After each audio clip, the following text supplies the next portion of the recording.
You can have money and still not be free. Not slightly restricted, not temporarily stressed, but structurally dependent on a system you don't control. And most people never notice it because it doesn't feel like control. It feels like normal life. You wake up, before you even think the system is already active. Messages, deadlines, expectations, responsibilities waiting in queues. And you accept it automatically. Not because someone forces you, but because everything is designed to feel natural. Now, zoom out. Imagine a high-speed train moving through darkness. No visible driver, no visible destination chosen by you. Inside it, everyone is busy. Working, competing, building, trying to move forward. And from inside, it feels like progress because motion is happening everywhere. Constant activity, constant pressure, constant growth. But here is the first uncomfortable truth. Motion is not freedom. A system can move fast and still fully control the people inside it. Now, go deeper. You are not just inside this system, you are part of what keeps it moving. Your time, your attention, your energy, your stress, all of it becomes fuel, not metaphorically, structurally. And the system is designed with one precise balance. It keeps you engaged enough to stay inside, but never free enough to step outside. Now, slow down here, because this is where perception starts to break. You were told the story from childhood. Work hard, get a good job, earn more, upgrade your life, be responsible, be stable. And on the surface, it works. Income increases, lifestyle improves, opportunities expand. But underneath, something else happens.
Now, the idea of more income starts to break.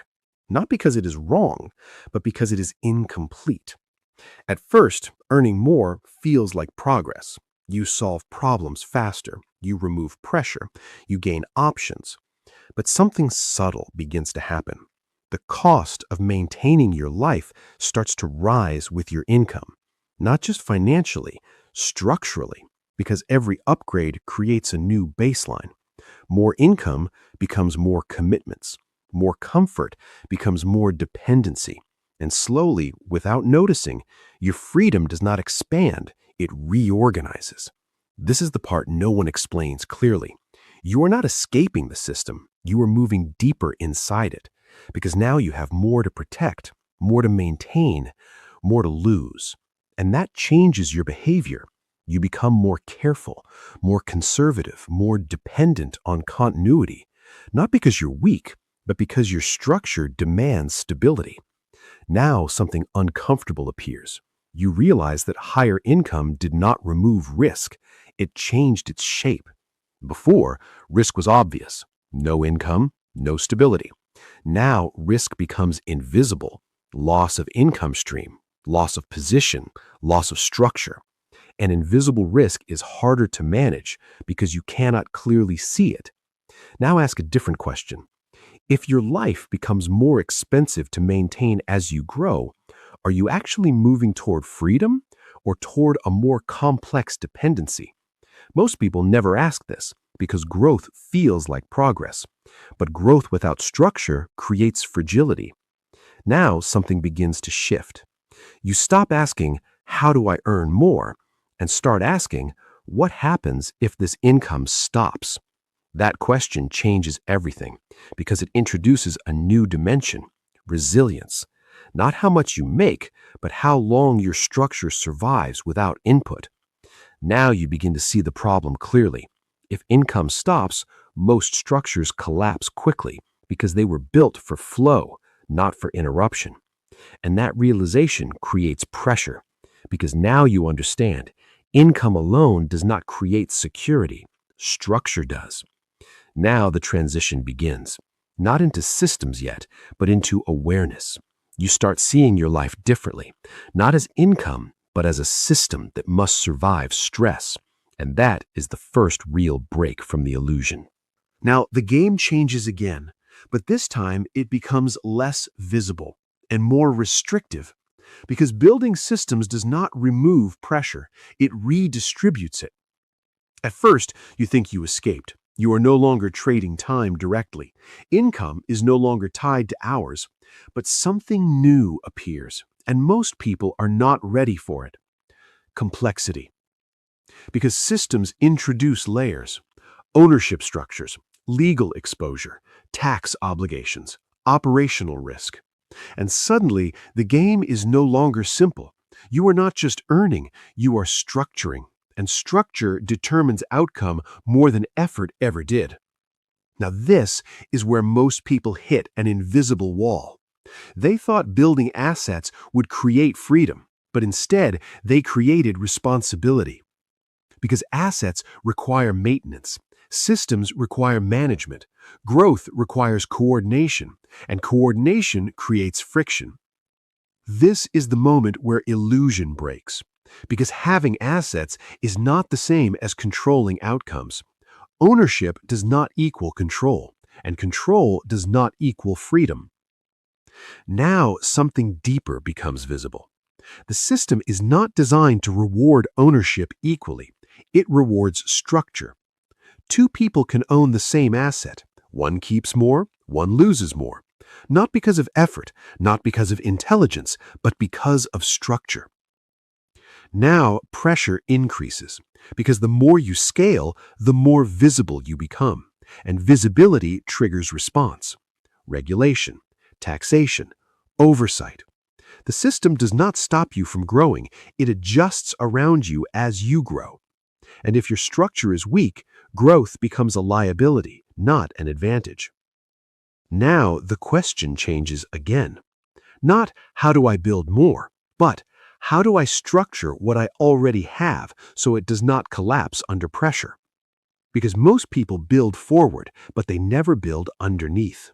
And without structure, everything above becomes fragile. Now zoom out. You begin to see that scale creates exposure, and exposure creates constraints, and constraints shape behavior. So people slow down, or they stop. Not because they failed, but because they reached a structural limit they never understood. And this is where the next transition begins.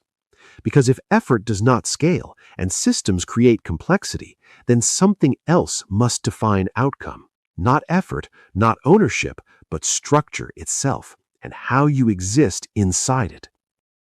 Now the focus shifts again, but this time more subtly. It is no longer about building, and not even about scaling. It becomes about positioning. Where you are inside the structure matters more than what you do inside it. Because systems are not just built. They are routed, they are structured, they are arranged in layers of flow. And once you see this clearly, you start noticing something important. Value does not move randomly. It follows paths, it follows structure, It follows positioning. Now, the question changes again. Not how do I earn more? Not even how do I scale? But how do I position myself so that value naturally flows through my position? That question breaks the old mindset completely because it removes effort from the center of control and replaces it with structure. Now, slow down here, because this is where perception changes permanently. At first, people think wealth is about ownership. If you own more, you have more control. But ownership is only one layer, and often not the deepest one, because ownership can create exposure, and exposure creates vulnerability, and vulnerability creates points where control can be applied. So at higher levels, something different happens. Not secrecy, not hiding, but separation. Separation between identity and structure, between person and system, between exposure and flow. Because when everything is directly tied to you, you become the weakest point in the system. But when structure becomes layered, no single point defines the entire outcome. Now, let's bring this back to reality. Two people can earn the same income, same effort, same market, same opportunity, but their outcomes are completely different. Not because one works harder, but because one is positioned differently inside the structure of flow. And that difference compounds silently over time. Now, something deeper becomes visible. You are no longer just working inside systems, and you are no longer just building systems. You are beginning to understand that systems themselves have internal geometry. They have flow direction, they have pressure points, they have entry and exit paths. And positioning inside that geometry determines everything. Now the mindset shifts again. You stop thinking in terms of effort. You stop thinking in terms of output and start thinking in terms of access. Access to flows, access to systems, access to distribution points, access to leverage structures. And slowly, something changes psychologically. You are no longer trying to produce wealth. You are trying to understand where wealth naturally moves. And this is the hidden transition most people never complete. Because effort feels controllable, but positioning feels abstract. So people stay with effort, even when it stops scaling. Now, zoom out. The system continues moving. Economies expand, markets shift, industries evolve. But most people remain focused on speed, working faster, earning more, chasing efficiency, while a smaller group focuses on something else entirely, where they sit inside the flow. Not how fast they move, but whether the system routes value through them at all. And that difference is everything. Because at this stage, you are no longer competing on effort. You are competing on structural positioning. And that is a completely different game. And once you see that, you can never go back to thinking only in terms of income. You begin to see systems, not jobs, flows, not salaries, structures, not tasks. And that shift is irreversible. Now, everything becomes quieter, but sharper. Because at this stage, wealth is no longer about effort, and not even about scaling. It becomes about structure beneath visibility. Because visibility changes everything. What is visible can be measured. What is measurable can be influenced. So advanced systems naturally reduce unnecessary exposure, not for secrecy, but for stability. Now, slow down here, because this is where most people misunderstand the game completely. They think wealth is what you own, or what you show, or what you earn. But deeper than that, wealth is what flows through you without interruption. Not possession, not status, flow efficiency. Now the question shifts again. Not how do I get more, not even how do I scale, but what must be removed so flow is not interrupted. Most people cannot think in removal. They only think in addition, more income, more assets, more growth. But systems become powerful through friction removal, not accumulation alone.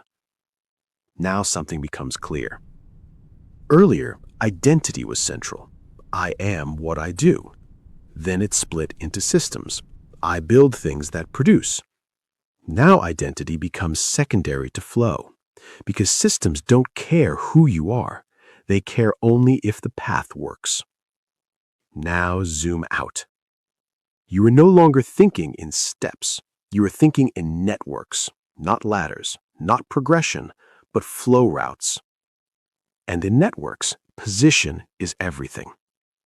Because value does not move evenly. It concentrates. It follows paths of least resistance.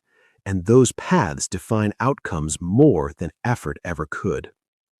Now, most people still try to increase effort, to increase output, to increase productivity, but they are optimizing the wrong variable.